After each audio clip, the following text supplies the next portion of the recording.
E aí, você sabe onde investir com a taxa Selic em queda? Sabe onde vai colocar o seu dinheiro? Tá perdido? Pois é agora que você vai descobrir. Vem comigo.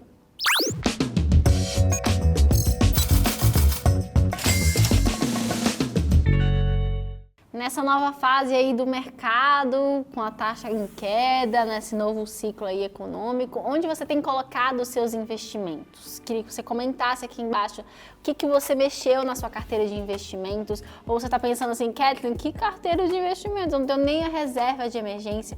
Me fala onde que você gostaria de investir, o que você está planejando fazer, né, com os seus sonhos, os seus projetos, onde você vai colocar esse seu dinheiro? Comenta aqui embaixo. Curte esse vídeo e se inscreve no canal se você não for inscrito e lembre-se também de se inscrever e ativar o sininho para que você seja notificado toda vez que a gente tem um vídeo novo aqui, né? Bom, quando a gente fala da taxa Selic em queda, o que a gente está falando, né? O que é a taxa Selic? A gente tem um vídeo aqui já no canal, falei isso recentemente, sobre o que é a taxa Selic. Mas relembrando aí, quem perdeu o vídeo, quem não está acompanhando aqui semanalmente, a taxa Selic basicamente é a taxa mãe que a gente chama, né, da economia. É ela que vai nortear todas as outras taxas, ela vai ajudar a regular. Então é com base nela que outras taxas são definidas. E aí, para te explicar o que quer dizer essa alta e essa baixa da Selic, a gente tem o meu amigo aqui, né, o Flipchart, que vai me ajudar nesse negócio. Ele tá meio enganchado aqui, mas vai vir.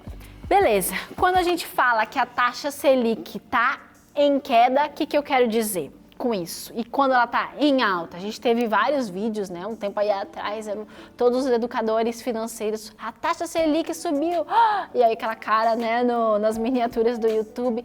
O que isso quer dizer? Gente, quando a taxa Selic está alta, né, quando eles botam lá 12%, 13%, né, nas alturas que a gente chama, isso é bem alto, isso quer dizer que a gente vai ter uma elevação das taxas bancárias, ou seja, baseado nessa taxa que vai ser definido, por exemplo, a taxa de crédito. Então, se a taxa Selic, que é a base, já está alta, a taxa de crédito então vai estar mais alta ainda. Entendeu? Então, se ela sobe, tudo sobe. Então, você vai pagar mais no banco, vai pagar mais para pegar crédito. O que vai acontecer se tudo fica mais caro? Você acaba desacelerando a economia fica mais devagar e você também vai ter menos dinheiro sendo investido. Por quê? Não, tá muito mais caro agora você comprar qualquer coisa. Então eu não vou gastar tudo, eu vou gastar só um pouquinho e a economia fica mais devagar. Então basicamente quando a taxa Selic ela sobe, isso é ruim para a economia de um país. E quando a taxa Selic começa a descer, quando ela vai caindo, isso é bom para a economia porque quer dizer que tudo vai funcionar melhor. Então aqui vai ser exatamente o contrário.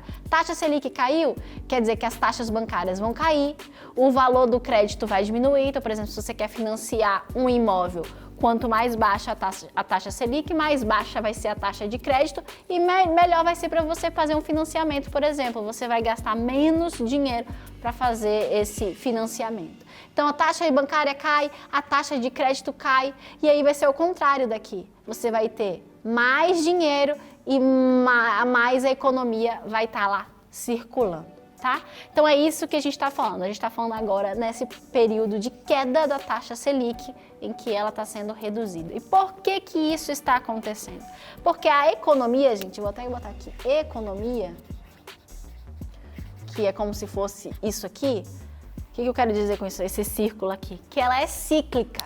A economia, ela tem sempre assim, os mesmos períodos que eles vão acontecendo, né? Então, o que eu quero dizer com isso? Por exemplo, a gente tem um período de crescimento da economia, aí dá uma estagnada, ela mantém assim a economia um tempo, aí depois a gente tem uma crise financeira e tudo desaba, né? Fica tudo terrível. Aí a gente tem um período de recuperação, aí a gente passa um tempo com a bolsa de valores alta, tudo dando certo, de repente vem algum outro tipo de crise e cai. Então a economia, de forma geral, ela é assim, a gente chama de economia cíclica, né? E onde a gente está hoje? A gente veio aqui numa fase de pandemia em que nós derrubamos a economia mundial praticamente. E agora a gente está no período de que a gente chama de recuperação, em que as coisas vão novamente tomando os rumos. E quando a gente está nesse período aqui, Onde é bom a gente investir? O que vai fazer sentido você investir? E aqui eu coloquei 3 opções para você que eu acho que fazem sentido. Investir aonde? Em ações e FIIs, que são fundos imobiliários, que são renda variável, né? Que a gente chama de renda variável. Por que seria bom esses 2 aqui? Porque como tudo caiu, as ações e os FIIs, eles também deram uma derrubada, né? Tá tudo em baixa. Então, quando tá tudo em baixa, quando você compra agora, daqui a pouco, quando tudo subir de novo, você vai pegar essa onda de crescimento junto. Entendeu? Porque você comprou na baixa e vai vender talvez aí na alta ou vai segurar e você vai ter feito aí um bom negócio quando a gente fala de FIIs e ações, certo? Os FIIs principalmente eles caíram muito porque as taxas de financiamento elas aumentaram muito do período que a taxa Selic subiu, então agora que a taxa tá caindo, eles estão em período aí de recuperação.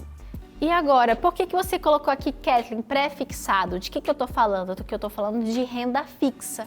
Por que seria bom? Porque o pré-fixado, ele é um valor acordado antes, né, na hora que você vai fazer o investimento, e na hora que você for resgatar ele, do período que você combinou, ele vai ser sempre aquele valor, não importa o que aconteça na economia. Mas, se a gente sabe que a economia está num período de crescimento, por exemplo, o pré-fixado vai estar ali, uma taxa desse valor, só que como você sabe que a taxa Selic está caindo, a tendência é de tudo cair. Então, os outros investimentos de renda fixa, eles vão pagar menos. Só que o seu já foi pré-acordado, ele está pré-fixado. Então, ele está preso aqui em cima. Mesmo que tudo caia, na hora que chegar o momento de você ser pago, ele está fixado aqui em cima. Então, o pré-fixado, ele é um pouco mais... Como é que eu diria? Talvez ele deixe as pessoas mais inseguras por isso.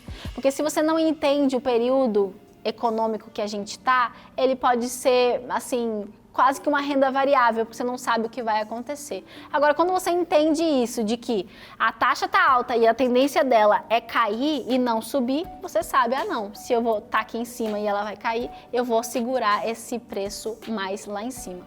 Então, essas são 3 opções boas aí para esse ano, eu diria. E a ideia é que a renda variável, de forma geral, né, tudo que envolva a renda variável que a gente já conversou aqui, ele começa a performar melhor, né, ele vai ser melhor e tudo que é de renda fixa, ele vai reduzir, né? E aí, quando a gente vai subindo cada vez mais nesse processo aqui da economia, a parte de renda fixa, ele vai sendo reduzido geralmente para reserva de emergência, porque a taxa está muito baixa e aí não compensa mais você tentar riscos maiores, já que a economia está em alta. Espero que tenha dado para entender um pouco dessa dinâmica da Selic. Se você não entendeu, volta esse vídeo para você tentar entender mais uma vez. Acompanhe os outros vídeos do canal que eu falo só sobre a taxa Selic e tenta entender esse conceito. A gente também falou aqui já vídeos específicos sobre esses assuntos e aí você vai ver que tudo vai fazer sentido. Não é assim um bicho de 7 cabeças, é uma coisa que realmente assim, depois que você entende o conceito, fica mais fácil e aí você consegue investir, tá bom? Eu queria compartilhar um verso com vocês, está aqui em Provérbios 21:20, mas eu não sei se eu vou ler daqui porque eu não gosto tanto dessa versão aqui, mas vou ler mesmo assim. Diz assim, na casa do sábio há tesouros preciosos e o suficiente para viver, mas o tolo desperdiça tudo que tem. E tem uma outra versão que diz assim, na casa do sábio há comida e azeite armazenados. Ó aqui, você armazenando sua comida e seu azeite, né? Você fala assim, não, eu sei o que eu tenho que fazer, eu já vou me preparar para todo esse processo econômico que eu sei que vai acontecer, vou me preparar para o meu futuro. Então, na casa do sábio, há comida e azeite, ele se prepara para o futuro, ele já está pensando lá na frente. Mas o tolo, o que ele faz? Ele devora tudo que pode. Ou seja, ele gasta tudo que ele tem sem nem pensar no futuro, sem nem pensar nas consequências. Então, o que a gente tem que levar em consideração é que sim, a gente precisa saber de um pouquinho de economia, mas o importante é a gente ter sabedoria, a gente ter aquela parte armazenada para o futuro, pensar lá na frente, né? Com a bênção de Deus, né? E com a organização a gente vai chegar longe, tá certo? Então, espero que eu tenha te ajudado nesse vídeo, que você consiga aí organizar os seus investimentos esse ano. Então, a gente se vê no próximo vídeo, tá bom? Tchau!